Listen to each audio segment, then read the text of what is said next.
So this is part 3 of capital structure theories, or in this video we are going to discuss about approach or Modigliani and Miller theory. This is very important theory. So Modigliani and Miller theory अगर आप इसमें ऐसे read करोगे तो you will find it difficult. तो इसलिए सबसे पहले मैं इसकी एग्जाम्पल करवाती हूँ, एग्जाम्पल के बाद हम इस थ्योरी को पढ़ेंगे, ठीक है। सो सबसे पहले मोदिग्लियानी एंड मिलर थ्योरी ने क्या कहा।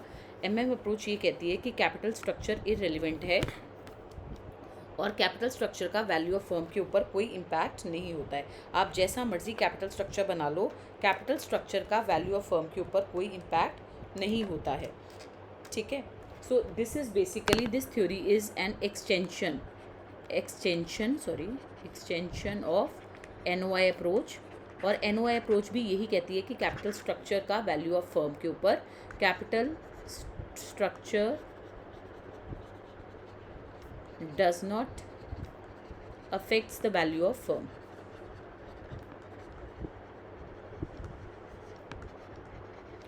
बस इस थ्योरी में एडिशनल क्या है कि ने जो है he has added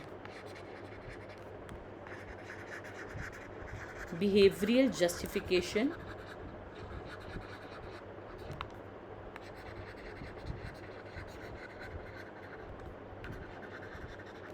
to his model। NOI approach से एडिशनल इसने क्या करा है, इसने बिहेवियरल जस्टिफिकेशन, किसकी बिहेवियरल जस्टिफिकेशन, इन्वेस्टर की बिहेवियरल जस्टिफिकेशन जो है वो अपने मॉडल में ऐड करी है। अब इसने एक एग्जांपल जो है वो एक्सप्लेन करी है। उसने कहा मान लो देयर आर 2 फर्म्स, एग्जांपल के थ्रू अपनी थ्योरी को एक्सप्लेन करा है कि मान लो देयर आर 2 फर्म्स और दोनों फर्म्स जो हैं दीज आर आइडेंटिकल, बिल्कुल आइडेंटिकल है इन ऑल रिस्पेक्ट एक्सेप्ट उनका capital structure, except they differ in capital structure, उनका कैपिटल स्ट्रक्चर डिफरेंट है। तो 2 फर्म्स हैं, एक का नाम है ULEV एंड कंपनी यानी unlevered firm and LEV and company, ठीक है। ULEV and company and LEV and company. अब जो ULEV एंड कंपनी है, ULEV एंड कंपनी में क्या प्रॉब्लम है कि ये देखिए ULEV एंड कंपनी जो है उसमें सारे शेयर्स हैं और LEV एंड कंपनी जो है वो एक लीवर्ड फर्म है जिसमें 10% डेट है ऑफ 30 लाख, ठीक है। 10% डेट है ऑफ 30 लाख। तो आपको एग्जाम्पल में सिर्फ इतनी चीज़ याद रखनी है इस थ्योरी को एक्सप्लेन करने के लिए कि LEV एंड कंपनी में 10% डेट है ऑफ 30 लाख। दोनों फर्म्स का EBIT जो है वो सेम है which is 10 lakh.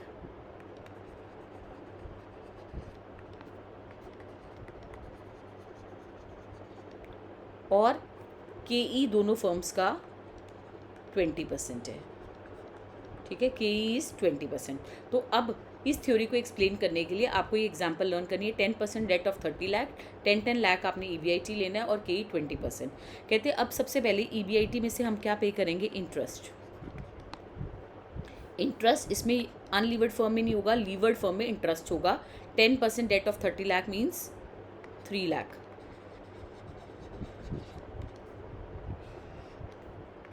Profit before tax आ जाएगा आपका यहाँ पर 10 लाख और यहाँ पर आ जाएगा आपका 7 लाख, ठीक है।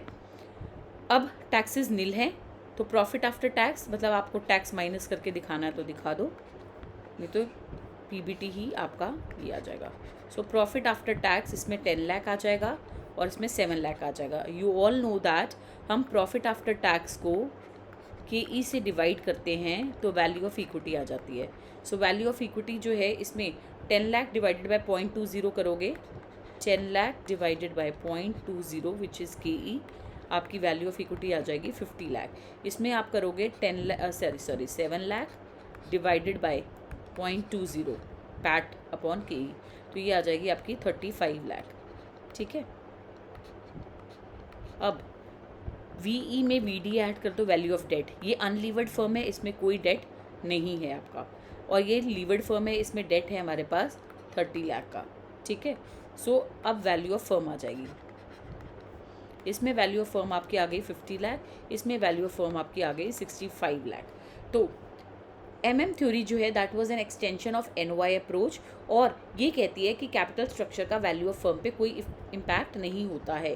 अब यहाँ पर अगर आप देख रहे हो तो दोनों फर्म्स बिल्कुल आइडेंटिकल थी, ULEV and company and LEV and company.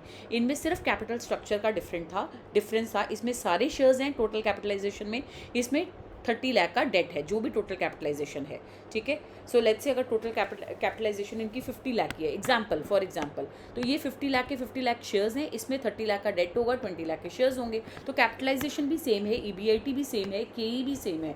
तो अगर दोनों फर्म बिल्कुल सेम हैं और उनका कैपिटल स्ट्रक्चर डिफरेंट है तो वैल्यू ऑफ फर्म जो है वो सेम आनी चाहिए थी, बिकॉज ये थ्योरी ये कहती है कैपिटल स्ट्रक्चर का वैल्यू ऑफ फर्म के ऊपर कोई इम्पैक्ट नहीं होता है। पर अगर हम यहाँ पर चेक करते हैं तो इनकी वैल्यू ऑफ फर्म जो है वो डिफरेंट आ रही है। तो MM ने इसी के आगे जो है एक्सप्लेनेशन दी, कहते हैं ये जो सिचुएशन है, this situation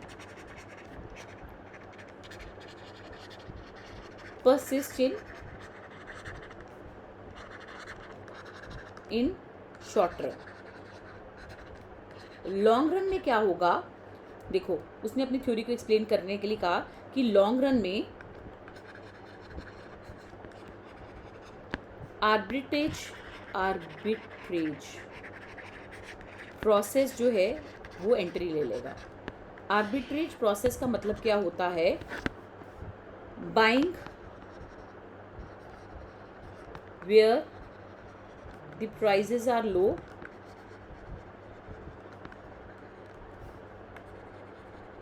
and selling the same security को आप सेल कर रहे हो at same time where prices are high.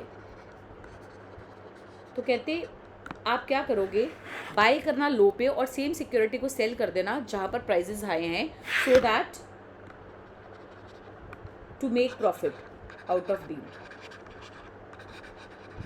इसका मतलब क्या है, इस आर्बिट्रेज प्रोसेस का मीनिंग के बाद आप देखिए, कहते जैसे ही आपने क्या करा, यहाँ पर वैल्यू ऑफ फर्म दोनों फर्म की डिफरेंट आई, तो शॉर्ट रन में ये सिचुएशन होगी। लॉन्ग रन में कहते वैल्यू ऑफ फर्म जो है वो सेम हो जाएगी। होगा क्या कि जब सबको पता लगेगा सारे इन्वेस्टर को कि इसका प्रॉफिट आफ्टर टैक्स ज़्यादा है कंपेयर टू दिस, ठीक है, इसका प्रॉफिट आफ्टर टैक्स ज़्यादा है, इसका प्रॉफिट आफ्टर टैक्स कम है, तो इन्वेस्टर्स क्या करेंगे, इसके शेयर्स को सेल करना स्टार्ट कर देंगे, तो इसका प्राइस थोड़ा लो हो जाएगा।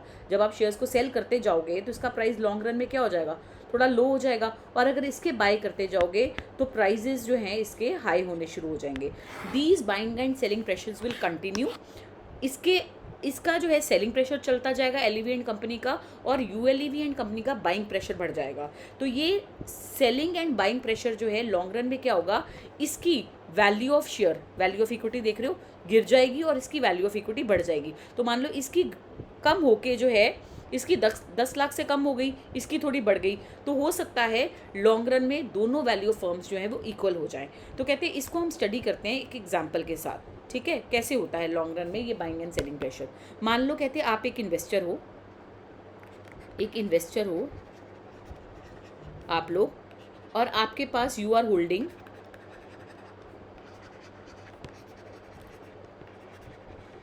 10% shares in LEV and company, levered company में, जिसकी over value firm, this is over valued firm. दोनों फर्म सेम है तो इसके शेयर की वैल्यू ज़्यादा क्यों आ रही है, so it is an over valued firm, इसलिए इसको ओवर वैल्यूड फर्म कहा जा रहा है। तो LEV एंड कंपनी एक ओवर वैल्यूड फर्म है, अब इसमें बढ़ने का कोई और स्कोप नहीं है, तो आप इसके शेयर के प्राइसेस ऑलरेडी बहुत हाई चल रहे हैं, तो बेचो और प्रॉफिट लेके निकलो, ठीक है। सो आप क्या करोगे, ओवर वैल्यूड फर्म के प्रॉफिट जो है वो उसको ओवर वैल्यूड फर्म के शेयर्स जो है वो सेल करना स्टार्ट कर दोगे। अब 10% शेयर्स हैं आपके पास, तो 10% शेयर मीन्स 10% ऑफ 35 लाख, यानी आपके पास 3,50,000 के शेयर्स हैं। So when you will sell these shares, जब आप इसको सेल करोगे तो आपके पास फंड्स कितने आएंगे, सेल करने पे आपके पास फंड्स आ जाएंगे 3,50,000 रुपीज़ आ जाएंगे, ठीक है। अब आपके पास 3,50,000 रुपीज़ आपके पास आ जाएंगे, राइट। सो अब आप क्या करोगे, आपको पता है ये ओवर वैल्यूड फर्म है, ठीक है, दोनों फर्म सेम है, आपको लॉन्ग रन में पता लग जाएगा, all information is freely available, हम ये एज्यूम करके चल रहे हैं। सो जैसे ही आपको पता लगेगा इसमें प्रॉफिट्स जो हैं, आपको प्रॉफिट आफ्टर टैक्स इस कंपनी के ज़्यादा हैं, तो आप क्या करोगे, यूएलईवी एंड कंपनी के बाय करना चाहोगे। तो जब आप यूएलईवी एंड कंपनी के खरीदोगे तो हम ये भी एज्यूम कर रहे हैं कि आप सेम प्रपोर्शन बाय करोगे।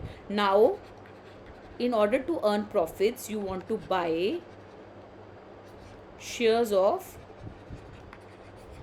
ULEV and company, ठीक है, ULEV एंड कंपनी के शेयर्स को आप बाय करना चाहते हो, कितना, 10%। सो इसके शेयर्स की वैल्यू कितनी है, 50 लाख, वैल्यू ऑफ इक्विटी कितनी है, 50 लाख, तो 10% ऑफ 50 लाख आपको पैसे चाहिए 5 लाख, ठीक है। फंड्स रिक्वायर्ड हैं आपको बाय करने के लिए 5 लाख। आपके पास फंड्स अवेलेबल कितने हैं, आपने जो ये शेयर बेचे थे, सो फंड्स अवेलेबल हैं आपके पास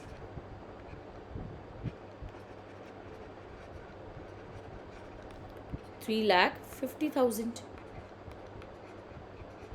अब आपको 1.5 लाख रुपए और चाहिए। ये 1.5 लाख रुपए आप कहाँ से लाओगे, लोन से, लोन लोगे, ठीक है। मान लो आपने 1,50,000 का लोन लिया at the rate of 10% interest, ठीक है।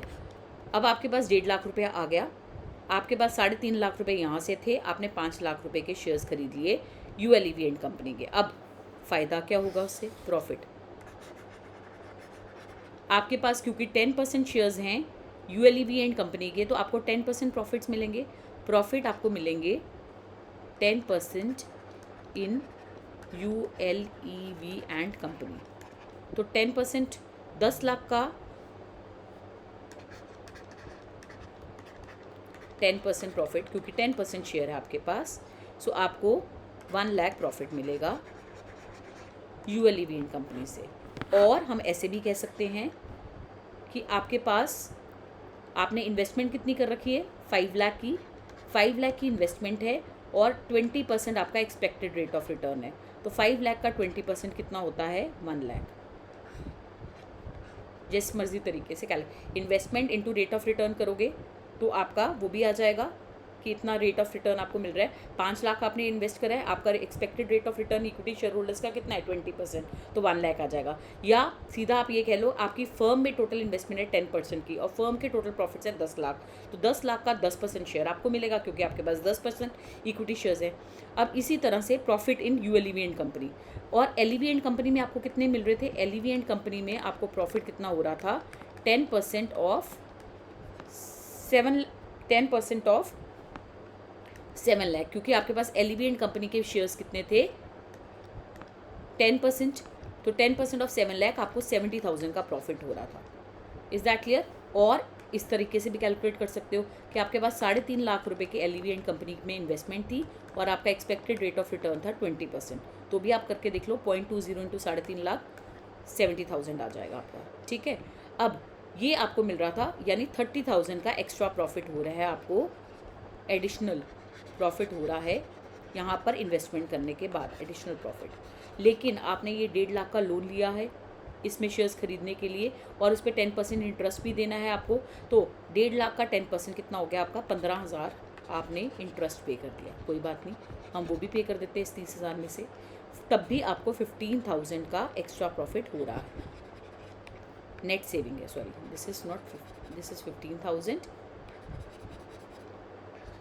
तब भी आपको 15,000 की सेविंग्स हो रही है। Is that clear. अब आप तो एक इन्वेस्टर थे, जैसे ही बाकी सारे लॉन्ग रन में क्या होगा, धीरे धीरे करके बाकी इन्वेस्टर्स को भी पता लगना शुरू हो जाएगा कि इस फर्म में, मतलब जो हमारी एलईवी एंड कंपनी है वो ओवर वैल्यूड फर्म है, इसलिए इसके शेयर्स को वो बेचना स्टार्ट कर देंगे। And in order to earn extra profit arbitrage process की वजह से वो क्या करेंगे, यूएलईवी एंड कंपनी के शेयर्स जो है वो खरीदना स्टार्ट कर देंगे। तो होगा क्या, मार्केट में बाइंग और सेलिंग प्रेशर्स आ जाएंगे, बाइंग एंड सेलिंग प्रेशर जो है वो आ जाएगा। उसकी वजह से एलईवी एंड कंपनी के शेयर्स, क्योंकि आप बेच रहे हो तो उसके शेयर की वैल्यू डाउन चले जाएगी, यूएलईवी कंपनी के शेयर की वैल्यू अप चले जाएगी, और लॉन्ग रन में value of firm will be equal, both the firms will be equal. तो इस तरह से इस थ्योरी को एक्सप्लेन किया गया है। सो इस थ्योरी को एक बार फिर से रिवाइज कर लेते हैं by reading what is given in this theory. So जल्दी से देखो, मोदिग्लियानी एंड मिलर हाइपोथेसिस जो है that is an extension, is an identical approach with net operating income approach. मैंने अभी आपको बताया एनओआई अप्रोच है। सो इस थ्योरी में आप एक लाइन यहाँ पर ऐड कर दीजिए कि MM has added behavioural justification to his model. इसने बिहेवियरल इन्वेस्टर का बिहेवियर बताया है कि वो प्रॉफिट कमाना चाहता है, तो इसीलिए वो शेयर्स को बेचेगा, खरीदेगा, और उसकी वजह से वो वैल्यू ऑफ फर्म जो है वो इक्वल होगी। तो उसने बिहेवियरल जस्टिफिकेशन के थ्रू अपने मॉडल को एक्सप्लेन करा है। सो इसने जो है कुछ एजम्पशंस लिए, basic propositions means the assumptions of the theory. So सबसे पहले इसने थ्योरी में कुछ एजम्पशंस लिए हैं और ये कहा है कि यहाँ देखो, ये वाली एजम्पशंस जो है यहाँ पर ले लो। Investors are free to buy and sell securities. Investor कभी भी बाय कर सकता है, सेल कर सकता है। मार्केट में शेयर की अवेलेबिलिटी भी होनी चाहिए। So capital markets are perfect, पहली एजम्पशन ये ली है। कभी भी वो बेच खरीद सकता है, ठीक है। इन्वेस्टर बिहेव रैशनली, मतलब वो प्रॉफिट कमाने के लिए कुछ भी करेगा। दे आर वेल इन्फॉर्म्ड, उनको पता है मार्केट में क्या क्या चल रहा है। And there is no transaction cost. देखो, जब उसने बेचे शेयर्स, ठीक है, अब उसने एलिमेंट कंपनी के जब शेयर्स बेचे, हमने उसका प्रॉफिट लिया था 70,000, और जब वो बेचेगा शेयर्स को तो भी ब्रोकरेज लगेगी, जब वो खरीदेगा शेयर्स को तो भी ब्रोकरेज लगेगी। लेकिन हम इस थ्योरी में एज्यूम कर रहे हैं कि ब्रोकरेज नहीं लग रही है, there is no transaction cost, ठीक है। सो सबसे बड़ी इसका क्रिटिसिज्म ये है कि कैपिटल मार्केट्स कभी परफेक्ट नहीं होती है, सारी इन्फॉर्मेशन हर बार इन्वेस्टर्स को अवेलेबल नहीं होती है, और ट्रांजैक्शन कॉस्ट हमेशा एग्जिस्ट करती है, ठीक है। सो ये क्रिटिसिज्म ऑफ द थ्योरी में आप डाल सकते हो। कई बार आपको क्वेश्चन आ जाता है, discuss the criticism of MM approach, तो एजम्पशंस के बेसिस पे आप क्रिटिसिज्म्स लिख सकते हो। So firms can be classified into homogeneous risk class. दोनों फर्म्स जो है उनका रिस्क क्लास जो है वो सेम है। उसके बाद ऑल इन्वेस्टर्स, मतलब रिस्क क्लास सेम है दोनों का। हमने केई जो है दोनों फर्म्स में हमने केई कितना लिया था, 20%। तो रिस्क क्लास सेम है दोनों फर्म की, ये है इस एजम्पशन से मतलब। All investors have the same expectations of the firm, ठीक है। उसके बाद the dividend pay out ratio is 100%, कोई रिटेन्ड अर्निंग्स नहीं है, सब कुछ पे आउट कर रहे हैं, पूरा का पूरा प्रॉफिट। जैसे हमने लिया था 10% यूएलईवी कंपनी का प्रॉफिट, तो उसमें जो है अगर पैट है, प्रॉफिट आफ्टर टैक्स में से, आपको याद होगा मैंने आपको बताया था हम कुछ पे करते हैं और कुछ रिटेन करते हैं, ठीक है। तो उसको ज़रूरी थोड़ी है पूरा पे आउट हो जाएगा, लेकिन हम एज्यूम करके चल रहे हैं there are no retained earnings, ठीक है, तो पूरा पे आउट ही कर रहे हैं। There are no corporate taxes, ये हमने टैक्सेस तो लिए ही नहीं थ्योरी में, ठीक है। उसके बाद हमने इस थ्योरी को एक्सप्लेन करा, कहते हैं the MM model argues that if two firms are alike in all respect, ठीक है, उस सिचुएशन में क्या होगा, except that the different in the financing pattern, दोनों फर्म का फाइनेंसिंग पैटर्न डिफरेंट है, यानी कि कैपिटल स्ट्रक्चर जो है वो डिफरेंट है, बाकी दोनों फर्म्स बिल्कुल सेम है। Then the investor will develop a tendency to sell the shares of over valued firm, यानी हमने अभी कहा था ये एलईवी एंड कंपनी के शेयर्स को बेच देगा, ठीक है, and buy the shares of under valued firm which was ULEV and company. तो उस केस में क्या होगा, buying and selling pressure will continue till the two firms have same market value. ये buying and selling pressure market में long run में चलता रहेगा और दोनों फर्म्स की मार्केट वैल्यू इक्विलिब्रियम में आ जाएगी, ठीक है। फिर इसी चीज़ को उसने LEV and company and ULEV and company के एग्जाम्पल के साथ एक्सप्लेन करा कि एलईवी एंड कंपनी में 10% डेट है of 30 lakh and ULEV and company unlevered firm है। अनलीवर्ड फर्म्स मीन जिसमें सिर्फ शेयर्स होते हैं। ईबीआईटी दोनों फर्म्स का 10 लाख है और केई 20% है। सो इस केस में इन्होंने ये कैलकुलेट करा। सो आपको सिर्फ जो है यहाँ तक भी अगर आप कैलकुलेशन करके दिखा दोगे वैल्यू ऑफ फर्म तक की भी, तो इसमें वैल्यू ऑफ फर्म आ रही है 50 लाख।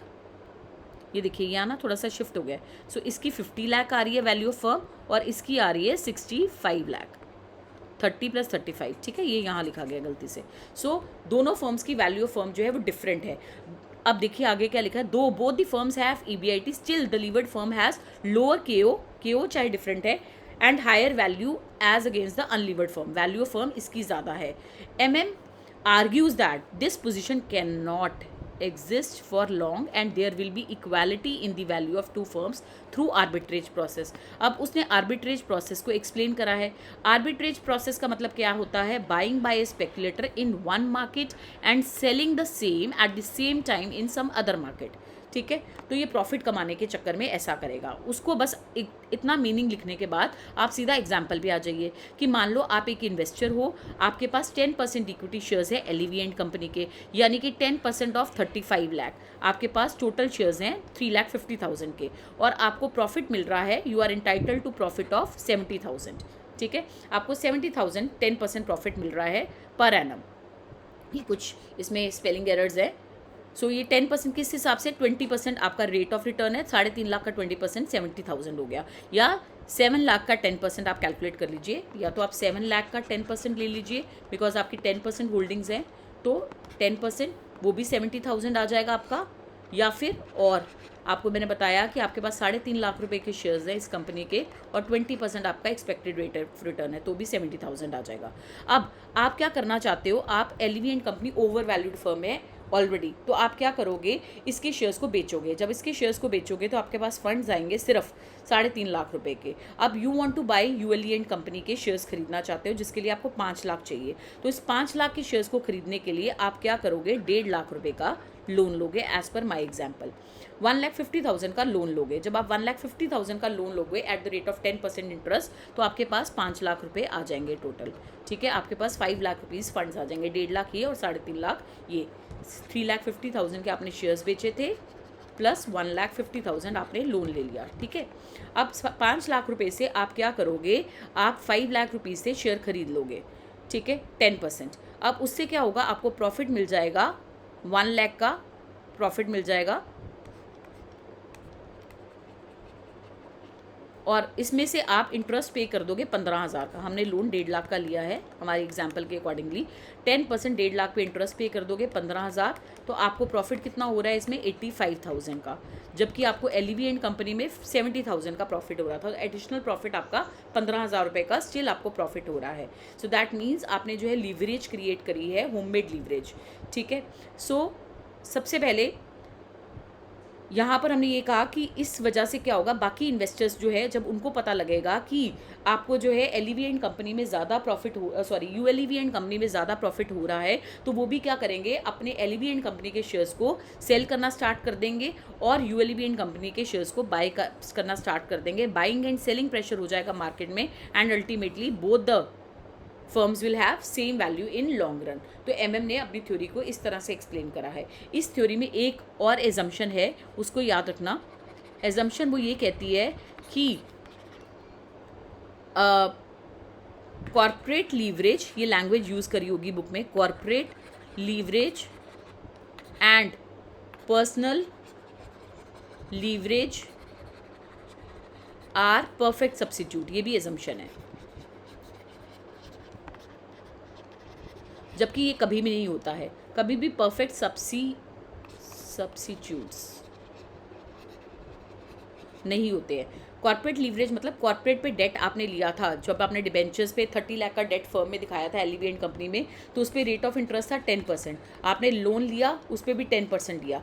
पर्सनल लोन पे रेट ऑफ इंटरेस्ट हमेशा ज़्यादा होता है. तो अगर यहाँ पर रेट ऑफ इंटरेस्ट 10% की जगह मान लो 20% होता, तो यहीं पर आपका प्रॉफिट जो है वो कम हो जाता, कोई फ़ायदा ही नहीं होता आपको खरीदने का. लेकिन हम यहाँ पर फिर से एजम्पशन लेके चल रहे हैं कि corporate leverage and personal leverage are perfect substitute, जबकि इन रियलिटी जो कॉर्पोरेट पे डेट रेट होता है और पर्सनल लोन पे जो इंटरेस्ट रेट होता है वो हमेशा डिफर करते हैं. तो this is again the criticism of the theory that corporate leverage and personal leverage, जो कि हमने एजम्पशन ले रखी है कि आप perfect substitute, in reality they are never the perfect substitute. Is that clear? So ये हमारे सारे क्रिटिसिज्म ऑफ द थ्योरी है.